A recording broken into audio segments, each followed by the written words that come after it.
Welcome back to the Deep Dive. We are back in the trenches today, continuing our audio overview series on financial independence. We are. And if you've been following along, you know we've reached a pretty critical juncture in this entire roadmap. We've moved past, the basics of budgeting, we've scraped together the capital, and this is the big one. We've actually launched that first asset. You're officially off the ground. We are officially off the ground. It is a huge milestone. To use the terminology we've been building on, you've escaped the gravitational pull of living paycheck to paycheck. But, and this is the absolute focus of today, getting off the ground and, well, staying in the air are two very different engineering problems. That's a great way to put it. Today we're looking at the golden path strategy, specifically stage 3, step 12. Right. And the theme here is shifting from having, a single point of success to building a whole system of resilience. But before we start tearing apart portfolio architecture and all that, we really need to set the stage properly. We do. We need to talk about where this comes from. We are analyzing the 3 stages, 13 steps to financial independence, developed by Tamir Kaham. Tamir is the originator and architect of this entire strategy. He's also the creator of the YouTube channel, The Golden Path to Financial Independence. And he's the official Hebrew translator of The Richest Man in Babylon.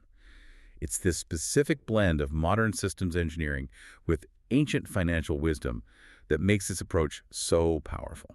I love that combination. Systems engineering meets Babylon.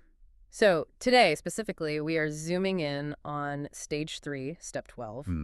And just to reorient everyone listening, in our last deep dive, step 11, we talked about achieving asset orbit. You bought the rental property or you finally built that dividend portfolio to a point where it actually pays you. You have money coming in that you didn't trade your time for. Exactly. You have proof of concept. Correct. And usually this is where people pop the champagne. They think, I did it. I'm an investor now. But in the Golden Path methodology, this is actually viewed as a psychologically dangerous moment. Dangerous? That feels so counterintuitive. I mean, you just won. You got the asset. Why on earth is that dangerous? Because it creates a false sense of security. It is so easy to confuse that first milestone with the finish line. Ah, okay. And we have to draw a hard line here before we go any further. It's a distinction that often gets lost in all the noise of financial media. Financial independence is not equal to wealth. Okay, let's unpack that. Because I think for, 99% of people, those are synonyms. If you're independent, you're wealthy, right?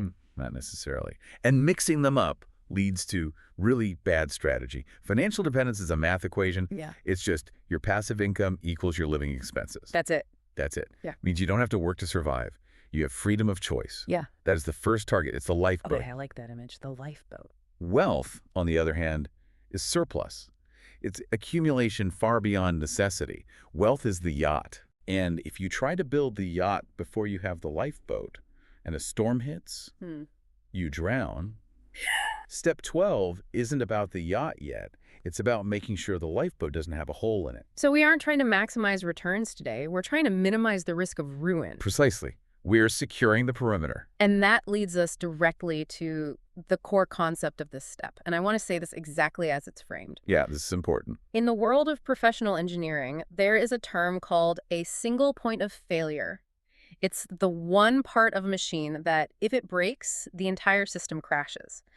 Most people treat their first income-producing asset like a finish line, but in reality, they just created their first single point of failure. That is the reality check right there. It hits hard when you put it that way. Yeah. So who is this deep dive really for then? This is for the learner who has perhaps acquired that first asset. Maybe it's a rental property, maybe a dividend portfolio, and is now asking that big question, okay, what's next? It is for the salaried individual who wants to move from a fragile state of dependence to a resilient state of ownership. Yeah.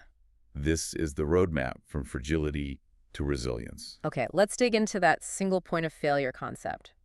The analogy used in the source material about the transatlantic jet, it just visualizes the risks so perfectly. It's such a vivid image. Yeah. Imagine you are the lead engineer and you're designing a jet that needs to fly across the ocean. Okay. You have a choice. Yeah. You can build it with one massive, powerful engine, or you can build it with 4 independent engines. Which one do you trust your life with? I mean, it's not even a question. I'm taking the 4 engines every single time. If one blows out over the Atlantic, the other 3 keep me in the air. Exactly. If the single engine fails, gravity takes over immediately. Now, just apply that to your income. A salary is a single engine. It might be a big, powerful engine. You might be a VP making a lot of money. But if you lose that job, your financial altitude drops to zero instantly. That is a single point of failure. That is the definition. Right. And I think most people get that about their job. We know employment is fragile.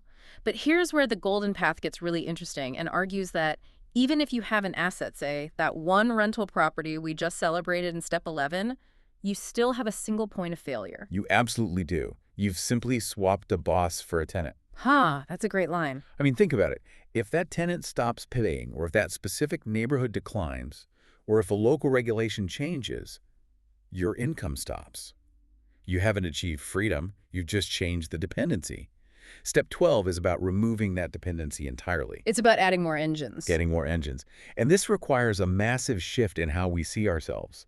This is the identity shift we talk about so much in the strategy. What's the shift here? It is the shift from employee to asset owner.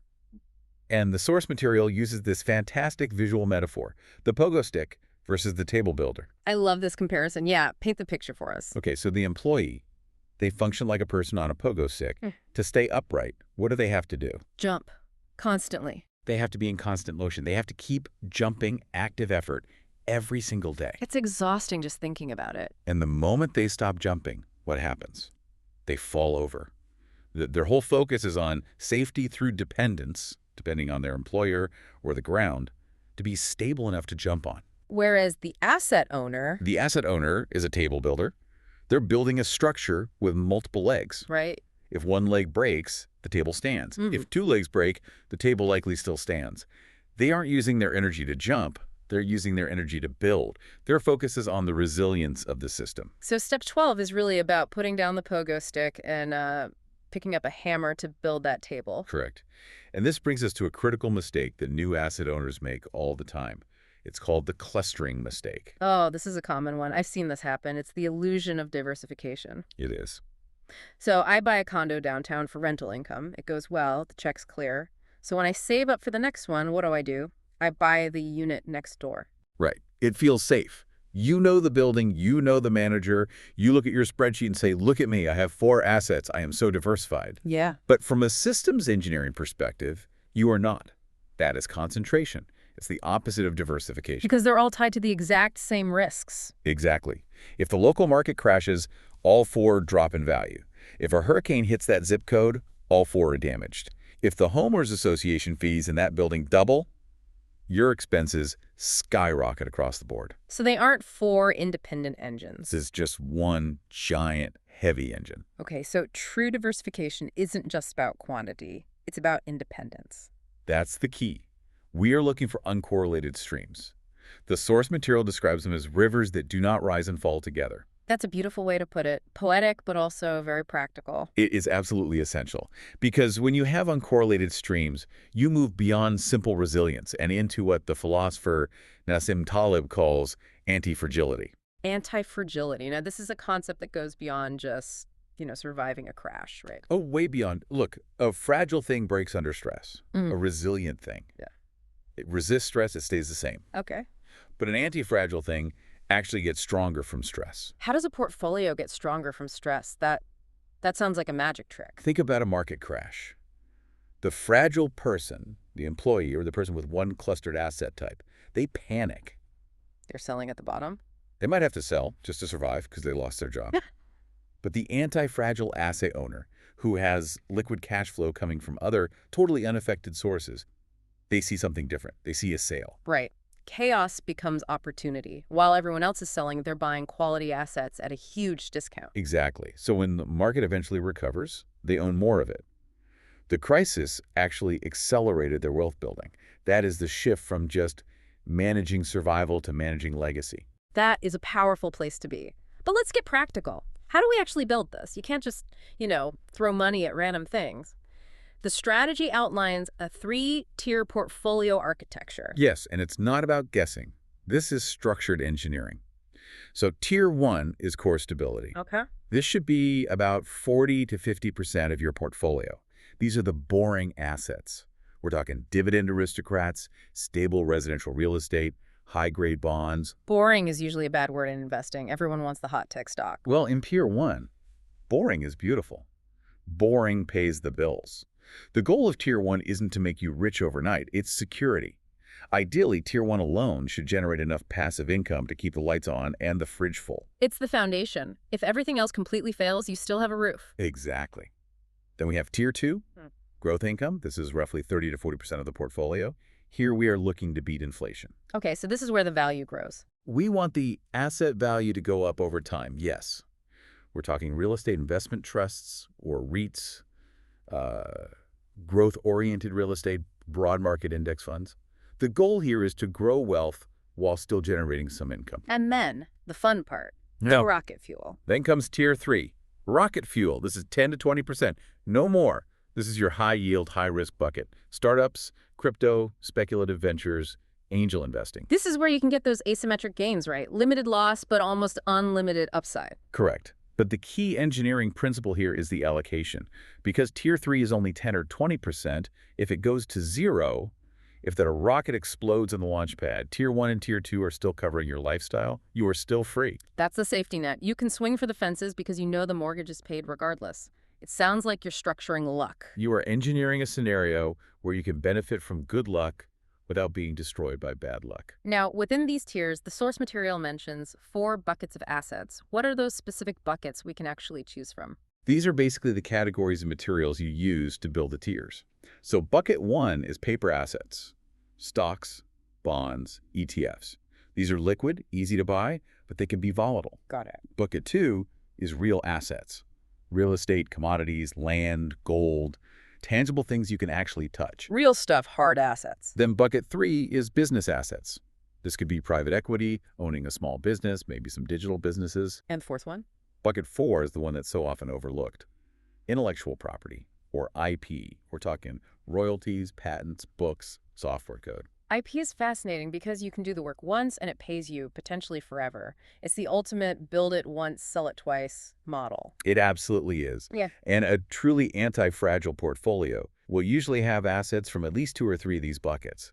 You don't want everything in paper assets, and you definitely don't want everything in real estate. Okay, so we have the architecture, the tiers, the materials, the buckets, but there's a huge warning here about execution, the execution rule, pacing. Yes. This is critical. This is where high performers fail. They see the chart, they get excited, and they try to build 4 businesses at once. Oh, yeah. Do not try to buy rental property, start a crypto fund, and write a book in the same month. That sounds like a recipe for a complete nervous breakdown. It's a recipe for burnout and failure. The rule is simple. 1 asset at a time. You acquire it or build it, you stabilize it, you automate its management, and only when it is running smoothly, when it's a true engine that runs without your constant input, you then move to the next. So slow is smooth and smooth is fast. Precisely. Okay, before we wrap up with the summary, we have to cover the legal side of things. It's very important. Absolutely. Important disclaimer. This podcast provides educational information about financial independence strategies. It is not financial advice. Everyone's situation is different. Before making any financial decisions, consult with qualified professionals who understand your specific circumstances. We are not financial advisors, and we are not recommending any specific investments or actions. Thank you. So, summarize step 12. Let's do it. This step is all about recognizing that your first asset, while it's a great achievement, it creates a single point of failure. Right.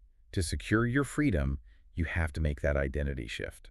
You have to go from the pogo stick, that constant active effort, to the table builder who's constructing a multi-legged system. Okay. We use the 3-tier architecture, core stability, growth income, and rocket fuel to build a portfolio where the assets are uncorrelated. Right. We want rivers that do not rise and fall together. Right. And this is what moves us from just fragility to anti-fragility, where market chaos becomes an opportunity to expand your legacy. And if you want to see what this looks like visually, and I highly recommend it, the charts of the tiers, examples of the buckets, you really need to check out the YouTube channel. Yes, the visual guides are very, very helpful for this step. Seeing the percentages laid out makes it so much easier to audit your own situation. The channel name is The Golden Path to Financial Independence. And the handle, pay attention here, is at Tamir Gold Path. That's at Tamir Gold Path. Thank you for joining us on this deep dive into building a resilient portfolio. It's a significant step, moving from the simple addition of an asset to the multiplication of your freedom. Absolutely. And as always, we end with the mandatory copyright notice. Of course. 2025 Tamir Kaham. all rights reserved. The Golden Path and the Golden Path to Fi are trademarks of Tamir Kaham. And before you go, I want to leave you with one final thought. We talked about engineering a jet plane for your finances. If you looked at your current income sources right now, today, and you drew them as a schematic, would that machine fly? Or is it one loose bolt away from falling out of the sky? Think about it. We'll see you in the next deep dive.